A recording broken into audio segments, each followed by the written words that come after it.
nakita nakita nyo yung ano nyo, yung Facebook nyo, nagkalat yung post, di ba? Protect the old man. Nagkalat, di ba? Ang dami ho, mga kababayan.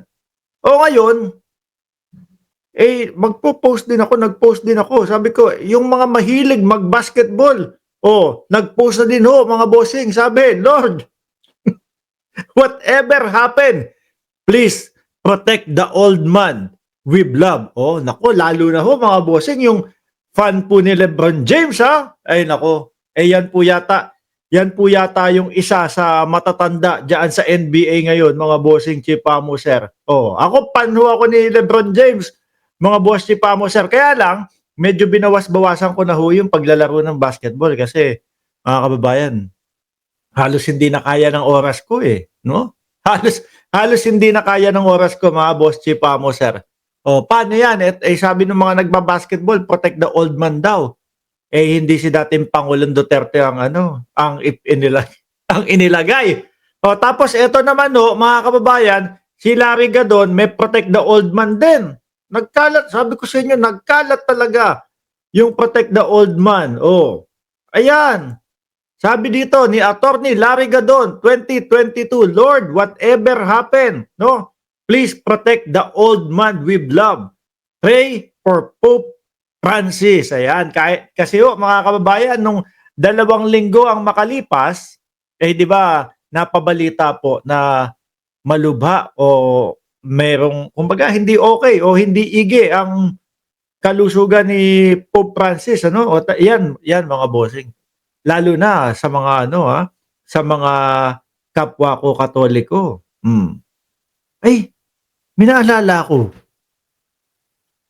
ko ng traffic diyan sa Pilipinas, 'di ba? Halos 5 oras yata ang dating pangulo, medyo nagalit siya no?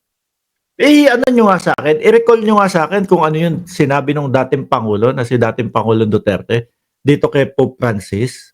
Medyo nagalit siya, traffic daw no? Tapos sabi nung iba, hindi lang si Pope ang pinagsabihan ng masama. 'Di ba? Pati daw yung bakit naman kasi gano'n? Sabi ni Mirna Huralbal, Sir Mark, ang mga sunga-sunga nag-iiyakan, daming engot.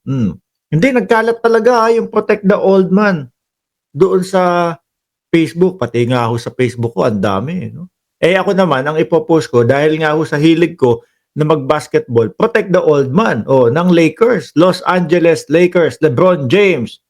Di ba? Pero ito naman pong kay Atty. Larry Gadon, ipagdasal ho natin ang Pope, mga kababayan. Lalo na po, yung mga Katoliko, yung mga kapwa ko Katoliko. Kapag siyempre, pag sinabing Pope, iba na yan. Di ba? Kailangan mataas ang respeto natin sa Pope. Hindi lang yung basta mumurahin mo, hindi lang basta magsasalita ka ng masasama, na-traffic ka lang. Kaya nga, ewan ko, siguro nabulag na yung iba. 'Di ba?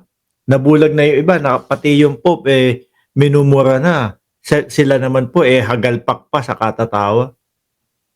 Sila naman po tuwang-tuwa pa ho, mga kababayan. Tapos kada linggo makikita natin doon sa simbahan nagpe-pray.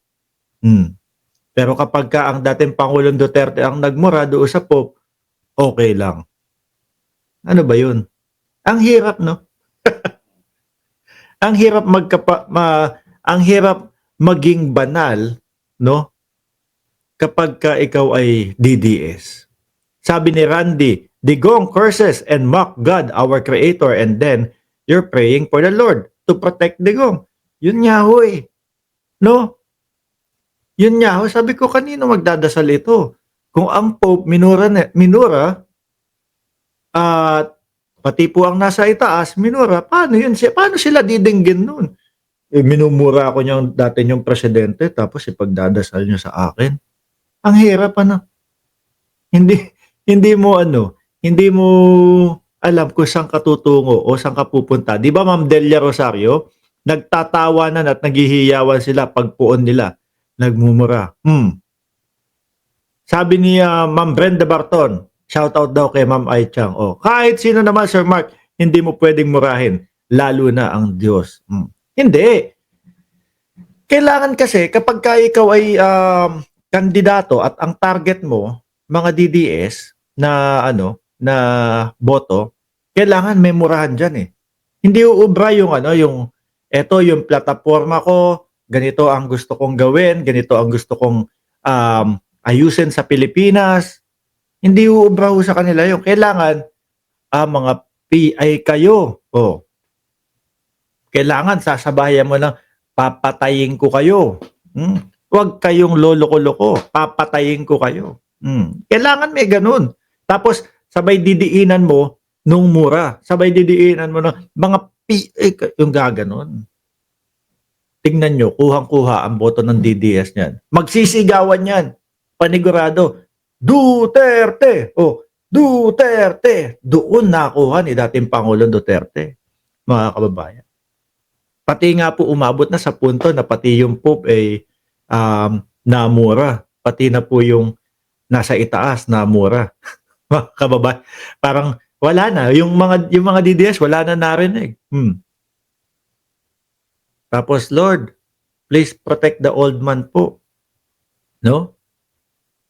Paano naman na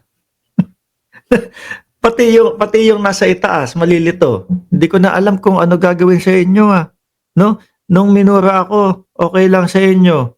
Tapos ngayon ito pinagbabayad natin o lilitisin diyan sa mundong ibabaw yung idol ninyo, ipinapakiusap nyo sa akin.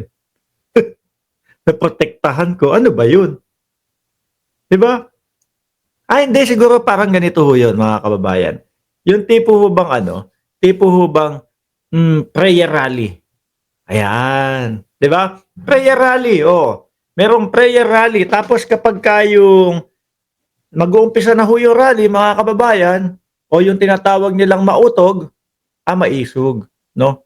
Dahil matapang daw, matapang. Ay, parang hindi ko nakikita kay Senator Bato de la Rosa yung salitang tapang maisog, di ba? Mautog. Prayer rally. Tapos pagdating mo doon, nagmumura na yung dating Pangulo. Pagdating mo doon, sasabihin, bangag o adik si Bongbong Marcos. Tapos kukumpirmahin nung isa ang ahensya o PIDEA, wala pong katotohanan. Ano yun? Hindi na nga kayo may konting pay, madaming murahan. Sabi ni Ma'am Maribeth Cueto, prayer rally murahan. Ang gulo, ang hirap po, ang hirap sumama sa mga DDS. Tingnan mo, ang layo ng pinag-uusapan. Shabu pa, pre. Hindi nga, totoo, di ba? Sabi nung dating Pangulong Duterte, PI pauwiin niyang si ano pangalan niya? Si Pope Francis. Tapos minura yung nasa itaas. Tapos ngayon hihingi sila ng tulong sa taas. Uy, baka nakalimutan niyo minumura ako niyan. Tapos sa akin yung ilalapit yan. Oy, Pansi, real. Yan lang ang kayang i-type. Ano ba naman yan? 10 minutes na ako nagsasalita dito. Wala pang 10 minutes, Yun lang yung sasabihin. Shabu. Ay, nako.